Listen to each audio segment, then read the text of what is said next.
शिल्पा, सुबह से देख रहा हूँ तुम उदास हो बहुत, और लैपटॉप का यूज़ बहुत ज़्यादा हो गया तुम्हारा। क्या करूं, टेंशन में जो रहती हूँ। रात को 2 बजे कौन सी टेंशन, उठ के भी आप लैपटॉप कर रहे थे, मैंने देखा था। तुम्हें नहीं पता, as per living of standard में दोनों को जॉब करना कितना ज़रूरी है आजकल। तो मेरी जॉब तो चल ही रही है। बट मेरे पास तो नहीं है। अच्छा, आप जॉब को लेकर परेशान हैं? बहुत ज़्यादा। और आप कब से जॉब ढूंढ रही हैं? 1 साल हो गया है। आपको क्या लगता है ये जब से 1 साल आपका, हाँ बेबी की वजह से, फिर कोरोना आ गया, उसकी वजह से जॉब में थोड़ा मुश्किल हो रही है, तो आपके मेंटल क्या प्रेशर पड़ा, आपको क्या लगता है? मैं डिप्रेस्ड हूँ, I am in depression. Like how do you feel, what are the symptoms? Tension रहती है, सारा दिन कुछ ना कुछ सोचा करती हूँ, कुछ अच्छा नहीं लगता है, बस एक ही चीज़ दिमाग में चलता रहता है। बेबी पे भी ध्यान नहीं दे पाती हूँ, कंसंट्रेशन नहीं कर पाती हूँ। These are the things I am feeling. Okay, thank you. तो ये एक मेंटल इलनेस का सिम्टम है। यस। तो अभी आपने देखा, मैडम ने बताया अपनी जॉब को लेके कितना वो परेशान थी। तो ये व्लॉग है about mental illness, symptoms and prevention. जो हमारी डेली लाइफ में चीज़ें होती हैं एंड हम उसे इग्नोर कर देते हैं फॉर ग्रांटेड लेके, मगर वो हमारी मेंटल हेल्थ पे बहुत असर डालती है। तो कोविड का टाइम है और मदर्स के लिए स्पेशली, और anyone, even a mail can be affected. तो जॉब नहीं मिलती है, बंदा डिप्रेशन में चला जाता है। तो ये एक बहुत बड़ा सिम्टम होता है डिप्रेशन का। मैंने विटनेस किया, रात को 2 बजे उठ के मैडम जो है लैपटॉप पे काम कर रही थी, एंड आई वाज सो, मैं डर गया। और ऐसा ही नहीं है कि सिर्फ मैम अफेक्टेड है, शायद मुझे भी लॉकडाउन के पीरियड में थोड़ा सा डिप्रेशन हुआ, मेरे को थोड़ा डिसीजन लेने में प्रॉब्लम्स आई। अब किसी दुकान पे जा रहा हूँ, अब मैं बार बार सोच रहा हूँ और उसको 5 बार मैंने बता दिया ये लेना है, नहीं वो लेना है, नहीं वो लेना है, वो दुकानदार ही फ्रस्ट्रेट हो गया और फिर उससे मेरी बहसबाजी हुई, लड़ाई हो गई और मूड ऑफ करके आ गया। और उसके बाद मुझे गिल्ट भी हुआ कि मैंने यार बेकार में बेचारे दुकानदार को मैंने सुना दिया, बहस कर ली। फिर शाम को जाके मैं दूसरा सामान लिया और उससे मैंने सॉरी भी बोली। तो एक्सट्रीम गिल्ट, मतलब कि मैं इग्नोर नहीं कर सका उसको। तो मेरे दिमाग में कहीं ना कहीं वो चीज़ें घूम रही थी, जैसे मैडम के दिमाग में जॉब, मेरे दिमाग में बहस, लड़ाई, फ्रस्ट्रेशन, कन्फ्यूजन, ये सारी चीज़ें हैं। और भी इसके सिम्टम्स होते हैं, जैसे एक्सट्रीम मूड चेंज हो जाते हैं। अभी मैं तैयार हूँ कहीं जाने के लिए, मेरा मूड बदल गया, छोटी सी बात पे मेरी बीवी से लड़ाई हुई, मैं नहीं जा रहा कहीं, सीधे एक्सप्रेशन, और उसकी वजह से पूरी फैमिली अपसेट रहती है। उसके बाद अभी मैं खुश था, सैड हो गया, सैड था, खुश हो गया। तो ये चीज़ें होती हैं, ये सिम्टम्स हैं। उसके बाद अपने दोस्तों से दूर रहना, सोशल एक्टिविटीज़ ना करना, फिर changes in your eating habits, अचानक से इतना खाने लग गया ना कि होश ही नहीं है, बेहिसाब खाना, तो that is also a symptom. उसके बाद सुसाइडल थॉट्स तो बहुत हैं। अभी रिसेंटली न्यूज़ में भी कुछ सेलिब्रिटीज़ और नॉन सेलिब्रिटीज़ जो कि थोड़ा हैं फेमस, सुसाइड कर रहे हैं, तो वो डेफिनेटली मेंटल इलनेस का शिकार थे। ड्रग अब्यूज़, जितना अल्कोहल, सिगरेट, वीड, तो ये भी एक इफेक्ट डालती है मेंटल प्रेशर पे। Eating habits, sleep, drugs, alcohol, your mood changes, your घर पे क्या सिचुएशन है आपकी, वो ये सारी चीज़ें आपके मेंटल हेल्थ पे असर डालती हैं।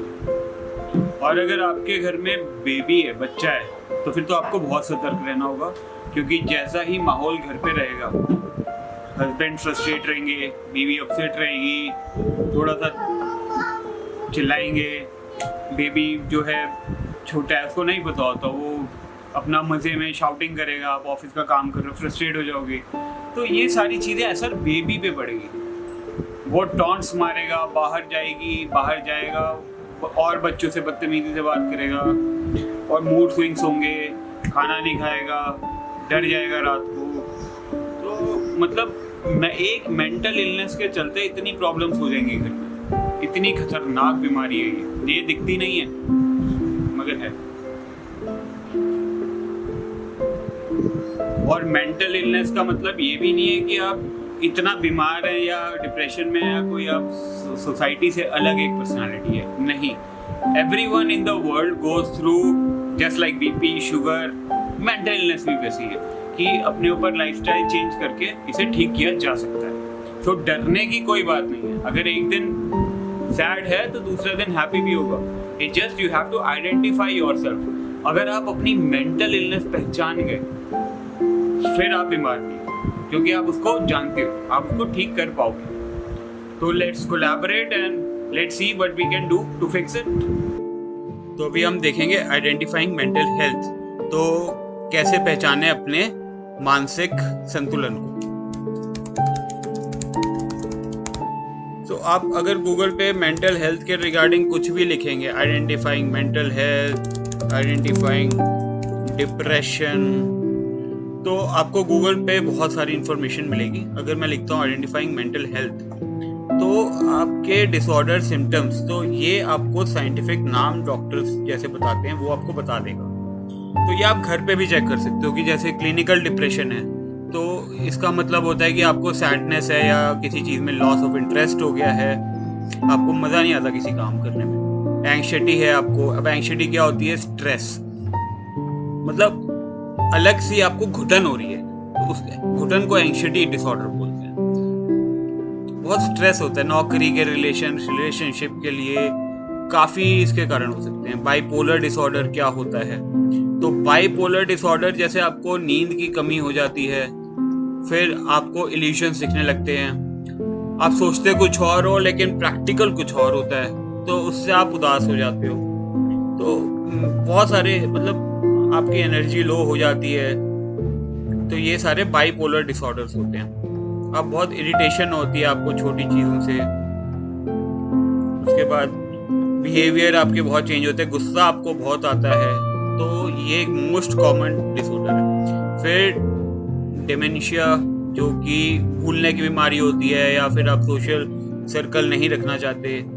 फिर होता है अटेंशन, जैसे आपको लिमिटेड अटेंशन मिलती है, तो attention deficit hyper activity disorder उससे भी होता है। उसके बाद थॉट्स और experiences out of touch with reality, कुछ ऐसा या बिहेवियर आपको ट्रॉमा हो जाता है तो उसको शिजोफ्रेनिया कहते हैं। पार्डन माई प्रोनाउंसिएशन, मगर हाँ कुछ ऐसे ही टर्म्स होते हैं, इसलिए ये काफ़ी कम समझ में आते हैं लोगों को। ACD, OCD often centres on the theme such as fear of germs, किसी चीज़ से एक आपको डर, वो कोई भी फोबिया हो सकता है, हाइट का डर, जर्म्स का डर, बार बार हाथ धोना। फिर ऑटिज्म होता है, किसी भी बहुत सेंसिटिव आप हो जाते हो हर चीज़ को लेकर। पोस्ट ट्रॉमेटिक डिसऑर्डर, तो अगर हम साइंटिफिक बात करें तो ऐसे नाम है आप याद भी नहीं रख पाओगे। हाँ, मगर इनको पहचानना बहुत ही इंपॉर्टेंट है। तो अगर इनमें से एक भी सिम्टम आपको है, आपकी फैमिली में है, आपके मम्मी पापा, भाई बहन, चाचा, no matter how close your friend, और या फिर आपके पड़ोसी भी हैं या सोसाइटी, आप किसी को भी जानते हैं, तो डेफिनेटली ट्राई टू आइडेंटिफाई कि क्या ये मेंटल इलनेस के सिम्टम हैं। अगर हैं तो आगे हम देखते हैं इसको कैसे प्रिवेंट किया जाए।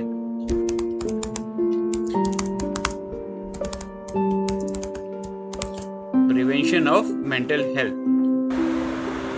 तो हमने अभी देखा कितने टाइप के मेंटल डिसऑर्डर होते हैं और क्या क्या कारण हो सकते हैं। लाइफ में बहुत कारण होते हैं मेंटल हेल्थ को लेकर। अब मैं इसको ठीक करने का मेरा अंदाज़ कुछ इस तरीके से होगा कि मैं कोई दवाई की बात नहीं करूँगा, ना मैं कोई डॉक्टर से कंसल्ट करने की बात करूँगा, क्योंकि जो कुछ है आपके यहाँ पर है, हमेशा से कहते आ रहे हैं। तो पहली चीज़ तो आप अपने से या अपने परिवार में, अपने फ्रेंड्स, रिलेटिव्स, भाई बहन, जिसके भी आप क्लोज हैं या ऑफिस में भी, तो एक्सपीरियंस शेयर करें। तो उससे बहुत कुछ, दिल भी हल्का होना जिसे कहते हैं, दिल हल्का होगा। आप अपने एक्सपीरियंस शेयर करें, आप उनके एक्सपीरियंसेस सुने, तो इसमें कोई शर्म लिहाज वाली बात नहीं है और ना कोई गिल्ट की बात है इसमें। ये आप बता रहे हैं और इससे ये एक मेंटल इलनेस को पहचानने का तरीका है।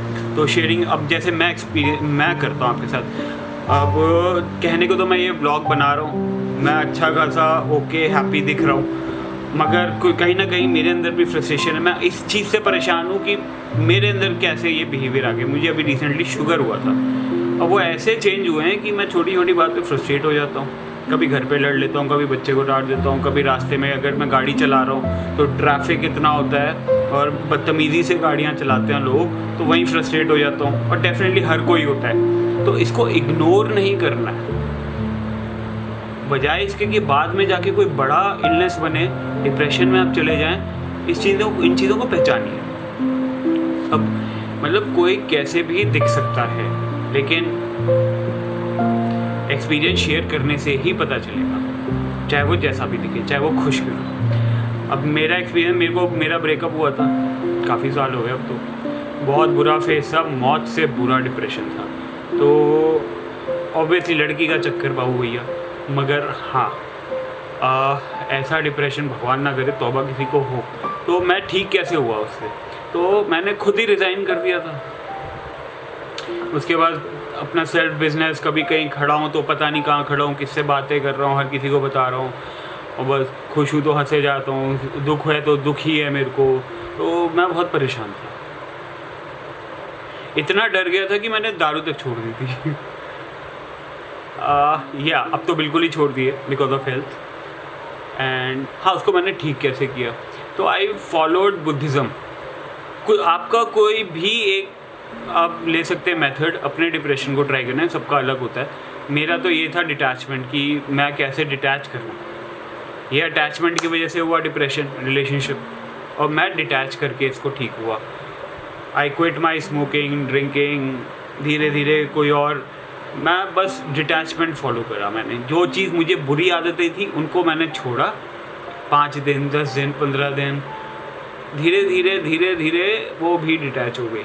And now I have a beautiful wife and a 2-year-old daughter. 8 साल हो गए, मगर ये डिप्रेशन का एक रीज़न था। उसके बाद अब आपको ये देखना है कि आप उसको ठीक कैसे कर सकते हैं। Parenting number 1। अगर आपके बच्चे, उनको सही माहौल मिलता है, आप घर में कलेश नहीं करते, आप अपनी मेंटल हेल्थ का ख्याल रखते हैं, तो आप अपने बच्चे की मेंटल हेल्थ का भी ख्याल रख पाएंगे।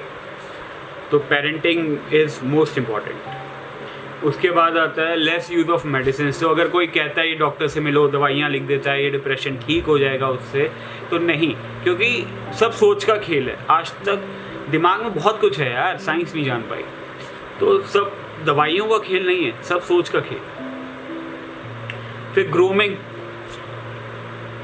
अभी तो मैं दाढ़ी बढ़ाई हुई है। I will shave, I will be presentable, I will wear neat and clean good clothes, I will take care of my attire, तो that will boost up my mood and confidence. तो वो उससे भी ठीक होता है मेंटल डिसऑर्डर। और उसके बाद मेंटल साइलेंस बहुत ज़रूरी है। जैसे कि मैंने कहा, घर में कलेश बहुत होता है, बच्चे चिक चिक करते हैं, बीवी से लड़ाई होती है, ऑफिस में नहीं बनती, तो ये सब कारण है। तो आपको मेंटल साइलेंस नहीं मिलती है, तो अपना स्पेस बहुत ज़रूरी है, बना के रखिए। चाहे घर में कॉर्नर लीजिए, चाहे बाहर जाएं, चाहे फ्रेंड के यहाँ जाएं, तो गिव योरसेल्फ सम टाइम। 1 दिन, 2 दिन, 1 हफ्ता, जितना हो सके spend time with yourself also.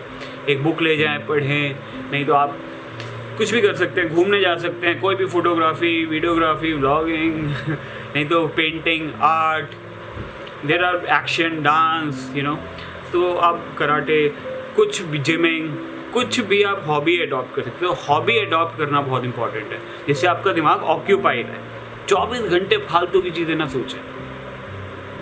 Just be occupied, adopt a hobby. उसके बाद music, start your day with divine music and end with party songs. You will never suffer depression. And then after that, अपना self analysis करें। Notepad pen ले लीजिए या laptop पे आप लिखिए, कहीं भी स्टिकी नोट्स, जैसे भी स्टिकी नोट्स टेबल पे लगाइए। अपने बिहेवियर चेंजेस को आइडेंटिफाई करें। सही और गलत का अंदाज़ा तो मैच्योरिटी है, वो होनी चाहिए। तो अगर मैं किसी से लड़ रहा हूँ, मुझे गुस्सा आ गया, वो गलत है, आज मैंने किया, तो आप एक डायरी मेंटेन करो। बेटर है, बेस्ट एक डायरी। तो डेली अपने बिहेवियर के बारे में उस डायरी में लिखें। जैसे आप दिन का खर्चा लिखते हो, या फिर कुछ भी, तो आपको डायरी की हैबिट तो होनी चाहिए। उसमें लिखे क्या, अपने बिहेवियर के बारे में। आज मैंने किसी से गुस्सा किया, लड़ाई किया, गलत था या सही था, ये सब लिखिए। सेल्फ एनालिसिस करें कि ऐसी क्या अपॉर्चुनिटीज़ हैं जिससे आप अपने मेंटल हेल्थ को ठीक कर सकते हो। उसके बाद बीइंग पोलाइट, मैं एक्सेप्ट करने की हिम्मत रखता हूँ। हाँ, मैं थोड़ा रूड हूँ, मैं हो जाता हूँ रूड कभी कभी, मुझे गलत चीज़ें नहीं बर्दाश्त होती हैं। हाँ, इसका मतलब ये नहीं है, अब मैंने क्या किया है, अब पहले जैसे गेम भी खेल रहा हूँ, कोई जीत गया तो मैंने गुस्से वाला मैट को मार दिया, नहीं। मैं अपनी छोटे छोटे चेंजेस ला रहा हूँ। अब मैं सिर्फ स्माइल करता हूँ। अगर किसी से लड़ाई भी हो गई तो प्यार से स्माइल करके बात करूँगा, तो अपने आप थोड़ा गुस्सा कम आएगा। तो स्माइल ऑफन, बी पोलाइट, ये भी एक है। फिर रेशनल थॉट्स, खाना ज़्यादा खा रहा हूँ, पैसे ज़्यादा उड़ा रहा हूँ, शॉपिंग कर रहा हूँ, तो ये सब रेशनल थॉट्स नहीं है, राइट। तो इन चीज़ें पे आप कंट्रोल रखिए। अगर आप डायरी पे लिखेंगे तो आपको पता रहेगा। मुंह ज़बानी या दिमाग पे भरोसा करना तो भूल ही जाइए। जो दिमाग बीमार हो सकता है उस पर आप क्या भरोसा करेंगे, डायरी पे लिखिए आप। उसके बाद डिवाइन पावर, भगवान में विश्वास रखिए, सब ठीक हो जाएगा।